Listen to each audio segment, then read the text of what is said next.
Here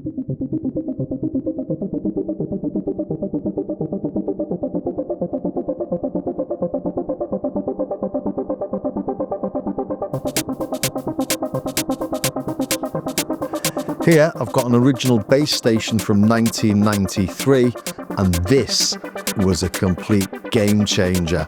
A 2-oscillator analog synth with full MIDI control.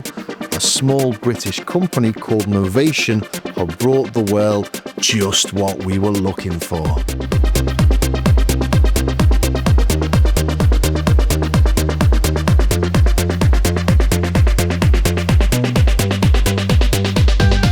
And this was almost like a complete refresh of the synth market when it came out. It's got a 12 dB and a 24 dB filter. It's got 2 ADSR envelopes. It's got an LFO and a fixed LFO for PWM, and everything's under MIDI control. And it was like a revelation and a revolution when it came out. Hard to describe what a shock it was, because it could also do this.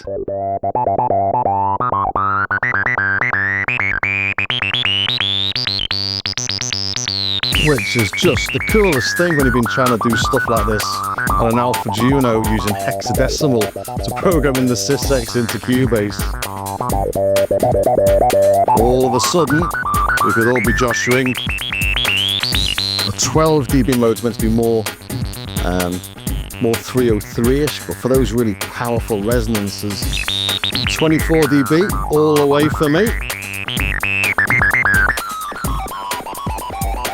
We've got this auto glide here, so these are things that you just couldn't do on a standard. So if you had a 106, you might be able to get acidy tones, but you can't get the little auto glide slides and stuff like we're getting here.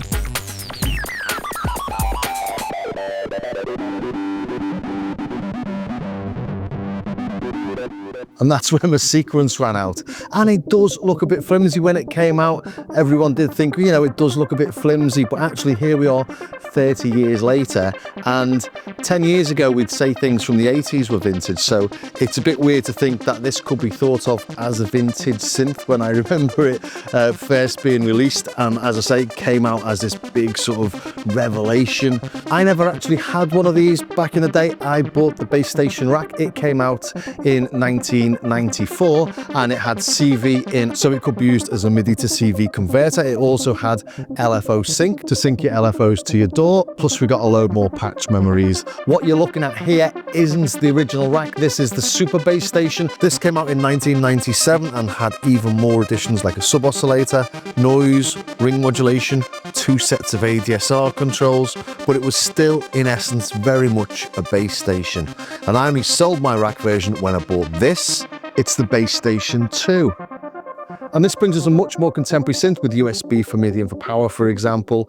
We've still got the main 5-pin DIN MIDIs as well, but it's a hugely improved build on the original and comes with loads of new features with overdrive and distortion circuits, frequency modulation, the filter, and the ability to detune the sub-oscillator. So it's now effectively a 3-oscillator synth, which is what you're listening to here. And then there's the Aphex mode, which puts a different patch on all of the 25 keys, so you can create all sorts of weirdness like whole drum kits, plus effects, and synth tones all on a single patch.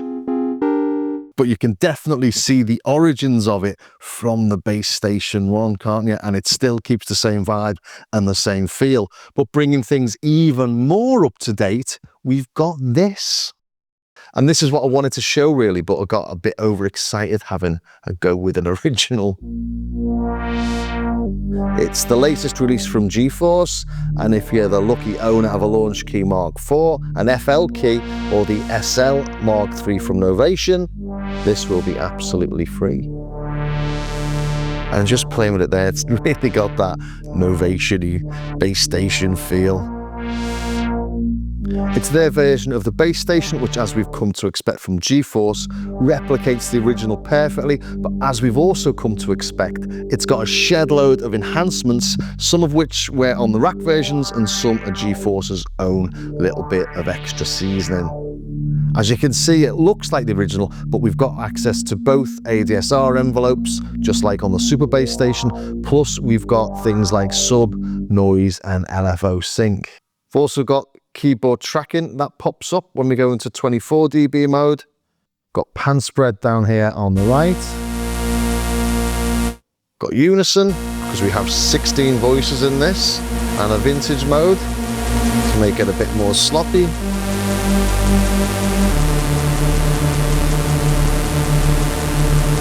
Let's pump those voices up, shall we?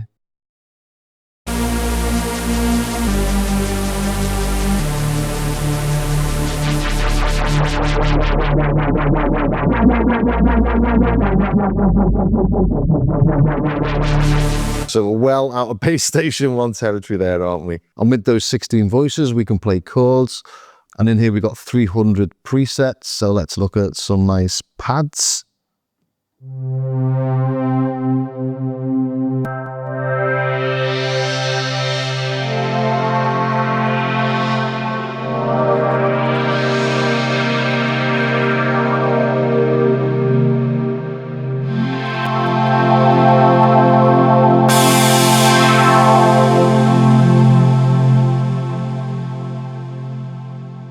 And we can hear we've got those effects that are on the top playing in there. So yeah, we've got high pass filter, distortion, chorus, delay and reverb. Plus on the top left, we've got this X mod section. And if I just load in an initial preset, actually, I'll show you what that does. If you've got any of the GForce soft synths, you'll know exactly what this is, but this is quite staggering actually. It gives you an LFO and an ADSR for every single parameter effectively. So if we wanted to look at the frequency of the filter, for example, it pops up here. We can add an LFO to it. And that's a completely separate LFO to get on absolutely anything else. So let's go to the resonance. We can put an LFO on that. We can put a different sort of LFO. Let's put that on. It's going to make it completely different to show you it's completely different to this one.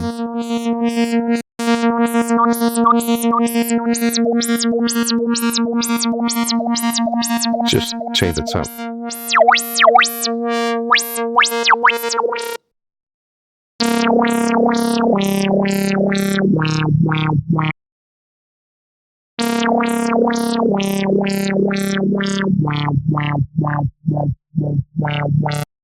So we've got two LFOs straight away there. We can re-trigger them, we can sync them, we can change the phase of them.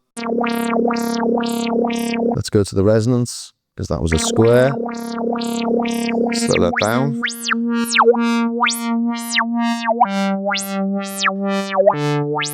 Tap on hold on there.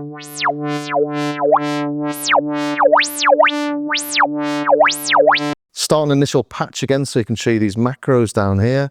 So we're going to add a macro, drag the macro to where you want it to go, and then right click on a PC, but you go into settings to change it for a Mac. And I've got it on control click here. You can see what the macro is going to do there. So if we play that, we're now changing the frequency. Let's change the tuning of oscillator 2 as well. So drag the macro across to the tuning or the detune of oscillator 2. Control click, change the amount. So now,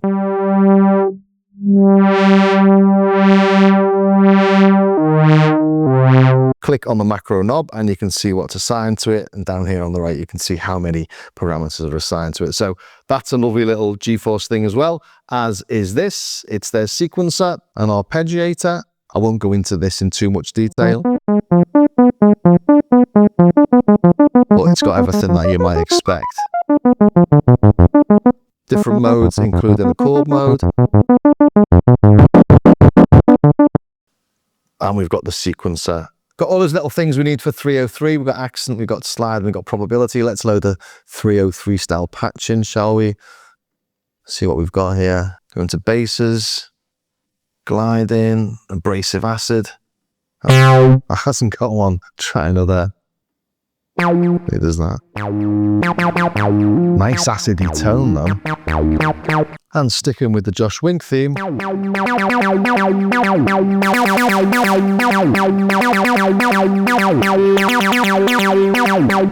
on that 24 dB again.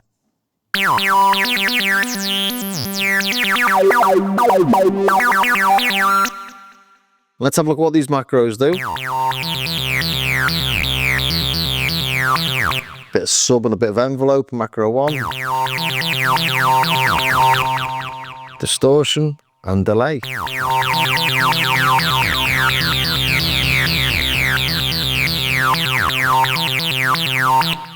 And of course, everything's CCable. Hit on the CC, we can assign CCs to everything.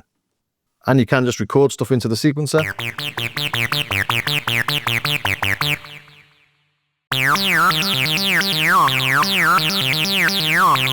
So they're the extra bits we get in it. We've already seen the synth at the start with the original, but let's just take a look at all the little bits and bobs we've got on the synth in this.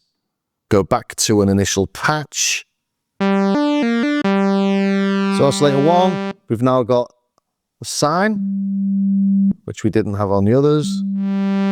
The sub, got an octave switch on there.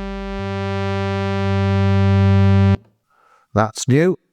We've got oscillator sync as well. Let's modulate that with this.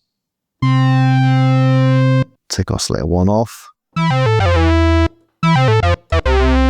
Take that subwoofer as well. So this has turned into a much more fully fledged synth, but I think it really does keep the vibe of the original. This is nice as well. We've got the sub FM.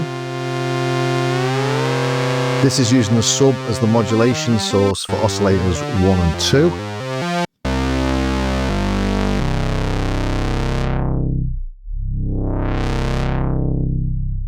It's nice that we've got different knobs for the oscillator modulation, and we've got 2 sets of knobs, one for oscillator 1 and one for oscillator 2. On the original, we didn't have that, and it could get very confusing at times.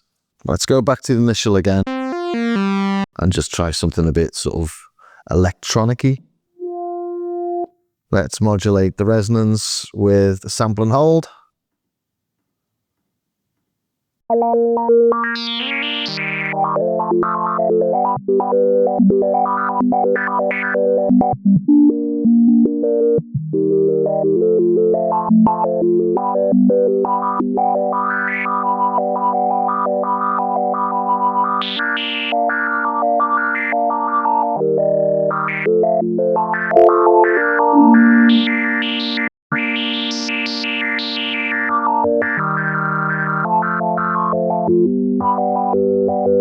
So it's actually a resonant high-pass filter, and add some distortion.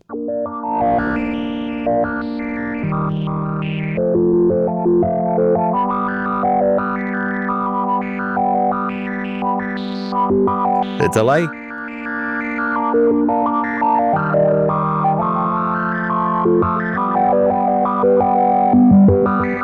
So we try and whack that feedback all the way up, see what happens.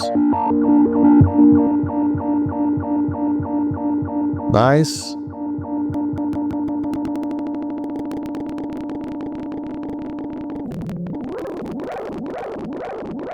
Yeah, like that.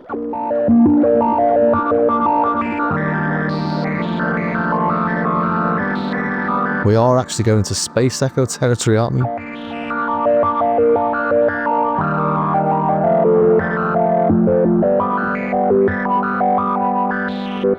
So listen to the reverb as well.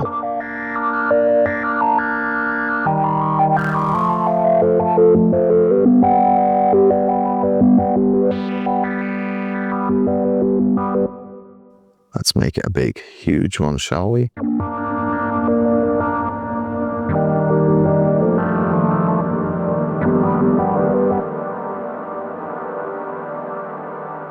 Yeah, again, really nice effects, these, aren't they? I sound sort of surprised, but it shouldn't be. You know, I've used them before and there are other synths, but...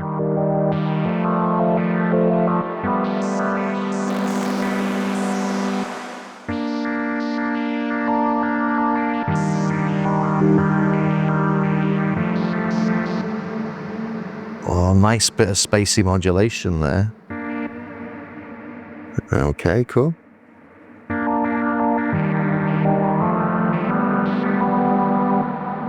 Should we try a little bit of chorus as well? Let's take the reverb off for now, and the distortion and the high pass. And let's put the LFO on 0.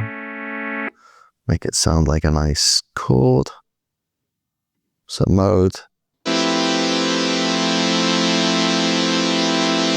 A little bit of release.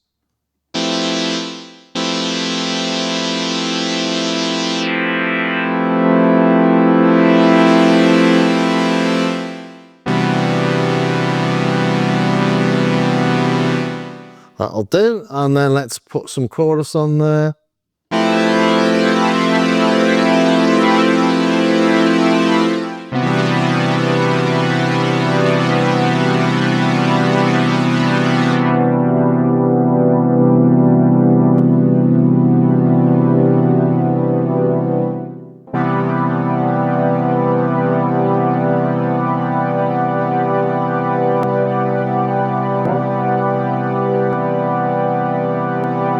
Four modes on the chorus.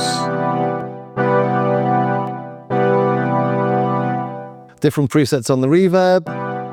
Harmonic, hard, soft or exponential on the distortion. So there's plenty to play with in this. And as a freebie for anyone that owns those Novation keyboards. Lovely. So there you have it, the Bass Station. It will forever hold a special place in many people's hearts because it was a revelation and a bit of a revolution at the time as well. And yeah, I don't really want to give this back. It's on loan, but to be honest, the Bass Station 2 just take it to places that this couldn't ever go, but it's just nice to have a little play with something, a little blast from the past. And I thought that this is actually a vintage synth now is quite crazy. The GForce thing, as you've heard, it's great. It takes this, it does extra bits with it, but if you want to pare it down or bring it back down to just being a 1993 classic, you can. And what's interesting when you start playing this actually is that you've heard the Bass Station and the original Bass Station, the rack and the Super Bass Station, on thousands of tracks. You'll have thought it's different instruments, you'll have thought it's a 303 on millions of tracks, but it's there. It was there in every 90s studio with everybody bubbling away with the arpeggiators and pretending to be a 303. So a really fun little synth and very, very welcome addition to the world of synthesizers. Well, I hope you enjoyed that. I really enjoyed digging into these actually. So thanks for the loan of this and thanks to Tez for the loan of the other one, and that one's mine. But yeah, that's great. And yeah, do check out the GForce Bass Station because it's a lovely little bit of software. And if you do have the Launchkey MK4, the SLKey MK3 and the FLKey, you can get it for free. So I hope you enjoyed that. If you did, please do subscribe, ring the bell, join me over on Patreon. As you know, this channel is funded by my affiliate links, my YouTube ads, and my wonderful patrons who, for less than the price of a dodgy coffee a month, get access to patches, samples, tutorials, and other little goodies. Also, do take a look at starskycar.com, where I've got stuff you can buy and free bits and bobs as well. Anyway, thanks for staying to the very end. I will see you next time. I'm off to have a bit more of a play with this before it goes back.